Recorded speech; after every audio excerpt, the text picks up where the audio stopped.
Hello, and welcome to week 87. And this week we have Jane Austen again, Mansfield Park, her third novel.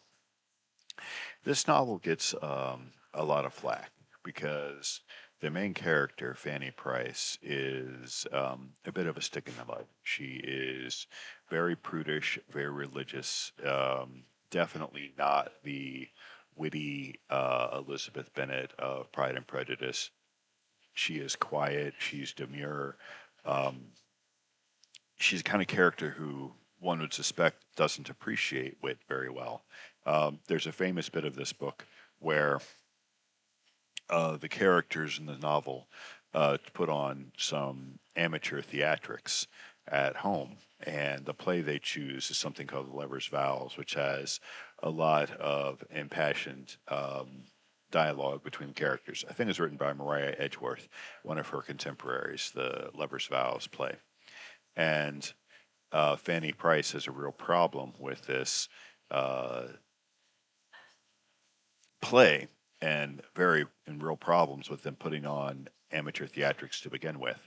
But everyone else is all for it, and it leads to impassioned speeches between the characters, which Fanny Price doesn't think is very appropriate, etc. Blah blah blah. And again, a lot of people get tired of Fanny Price, and it's also a long book for Austen. It's a little longer than Pride and Prejudice, I believe. It's almost 400, almost 500 pages, 494 pages. And I think that in this particular editions, I think Pride and Prejudice is like 20 pages shorter or something. So it's one of her longer ones.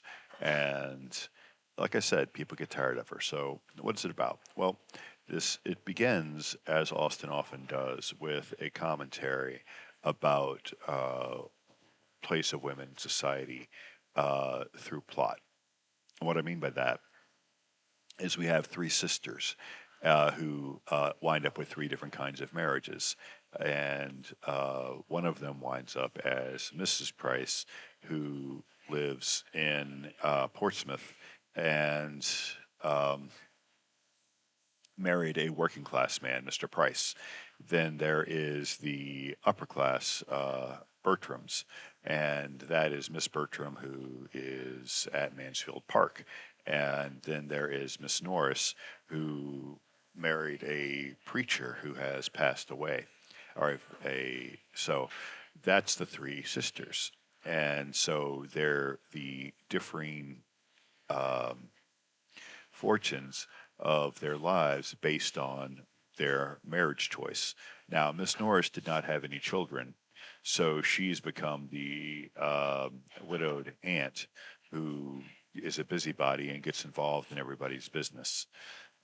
Miss Bertram has, as oftentimes we saw this with Miss Bennett and whatnot, that the upper class women kind of being a little bit helpless, a little bit sickly, a little, uninvolved in the life of the people around them. That's Miss Bertram.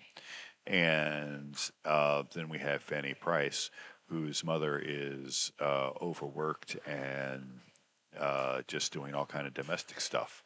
And so what happens is, at a certain point, the Bertrams decide they're going to help their sister Mrs. Price, and they're going to take one of her kids for her and raise it for her. And Fanny is the one that's chosen. Now, Fanny at the time is like 11 or 12 or whatever. She has basically had her moral foundation, and that's what happens is she's brought into the Bertram family, where even though they're supposed to be upper class, they don't really have a moral foundation at all. And as it turns out, both of the two sisters, Julia and Maria, both wind up going astray in various ways, mostly because of one man, Henry Crawford.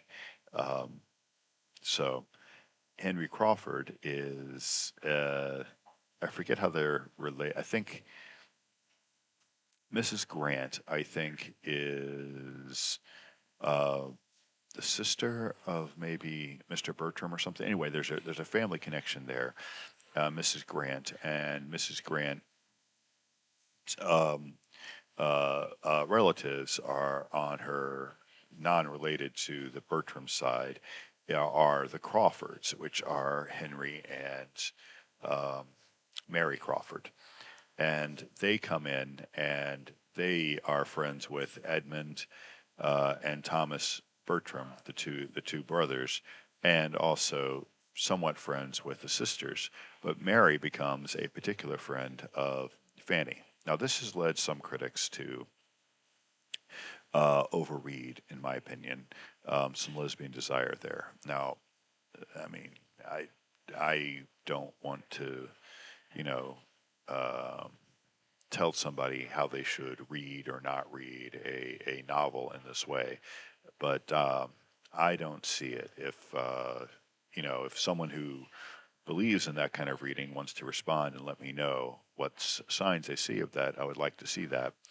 Because even though I appreciate the fact that, Austen is definitely interested in the homosocial space of women and the kinds of lives that women live uh, outside of the view of men, I don't think there's real call for a relationship here. Maybe I missed it. It's a possibility. Um, but Fanny, definitely, I think we all know who read it, has an attachment to Edmund, the younger brother, who's going to go into to be a clergyman. Now, remember, we have uh, primogenitor at the time, to where all of the money and wealth and whatnot go to the older brother, Thomas. And so the younger brothers of the wealthy wind up going into things like the military, or in Edmund's case, which is often the case of the second brother, into the clergy. And so he is going to become a vicar, I suppose. Uh, and so he's set up for that. And he takes orders at some point in the book and is going to take over the living at a uh, local parish. And he is infatuated with Mary Crawford. She's a bit worldly. Um, she's flamboyant. She's as close as we're going to get in this novel to somebody who resembles Elizabeth Bennet. But I say that, but let's imagine Elizabeth Bennet without any moral focus, without any moral center. And that is probably what we see here with Mary Crawford, because she does not have a moral center. There's indications that she's had lovers in the past. Um, a bit of a party girl, sort of a Paris Hilton of the Austen world, I suppose.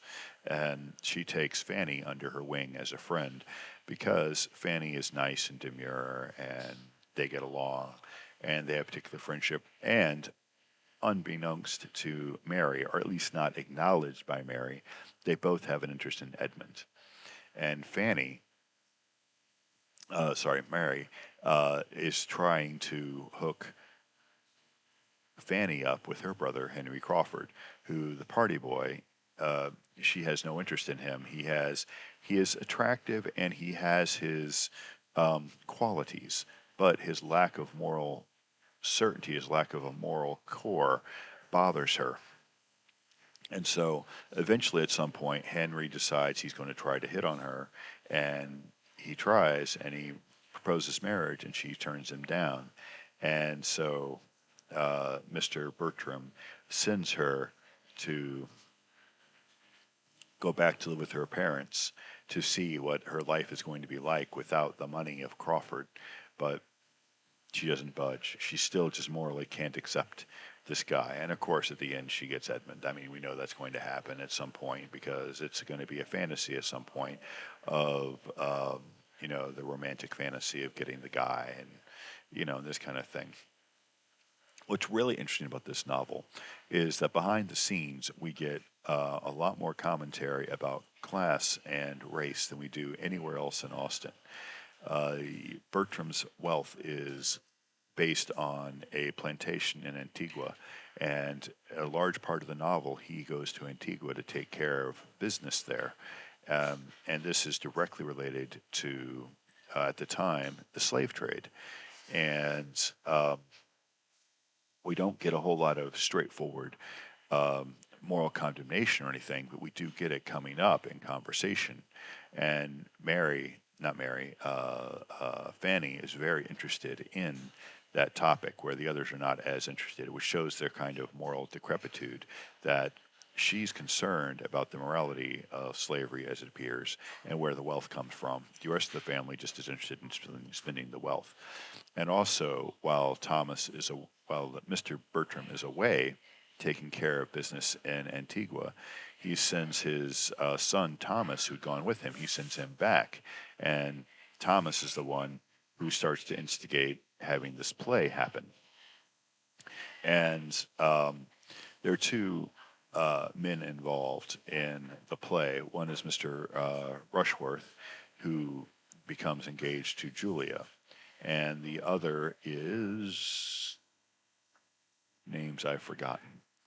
Um, anyway, so it becomes a thing where the two sisters uh, both go off with Mr. Rushworth at the end of the play, one as his wife and the other as just a companion hanging out for a while. And Henry Crawford, okay, so Henry Crawford at that point tries to pick up Fanny, and Mr. Uh, Bertram comes in and sends her off to Portsmouth. Um, as soon as Mr. Bertram came back from Antigua, they had to stop the play because he didn't approve of it either. And Fanny and Edmund were the only ones who were opposed to it, but Edmund was persuaded to act in it by Mary Crawford. Um, and so that shows, and it disappoints Fanny a little bit, but she understands that he is infatuated with this woman. Um, like I said, there's reasons why I don't see the lesbian thing being there, but far be it for me to say it's not there. I just didn't see it personally. Anyway, as the novel continues, uh, Crawford seduces Mary, the one who married, I guess it's Mary who married Rushworth. He seduces her, and they um, go off together. And Rushworth gets a divorce, and it's a big thing, and all that. And, okay, so now she's disgraced the family, and the other sister runs off and elopes with the other man who came and helped do the play, whose name I've forgotten, L something. I have the name Lilyvick in my head, which is definitely wrong because Lilyvick is from Nicholas Nickleby by Dickens, so it's not Lilyvick, but it's Leavenworth something L something, I don't know. Any case, any case. So both of the natural sisters of this family have disgraced the family and gone off and done what they shouldn't have done. And Edmund marries Fanny Price, and it's all nice and happy at the end. Yay for them! But the family come up has had this comeuppance in the sense of, the decayed morals of the upper class. And that seems to be, if Austen is making a political point, that seems to be the political point here, is the dissipation of the lives of the rich. And only Fanny, the woman from the working class, has the true moral center. Now, whether or not she's really making that point is hard to say because that contradicts kind of where she goes in her other novels, where it is a member of the upper class minor gentry who has the moral center. Elizabeth Bennet, Eleanor, and as we'll see in the future, we have Emma to contend with. So, anyway, Mansfield Park, good book, very good book, very interesting. A little difficult for Austen, not quite as easy reading, but good book.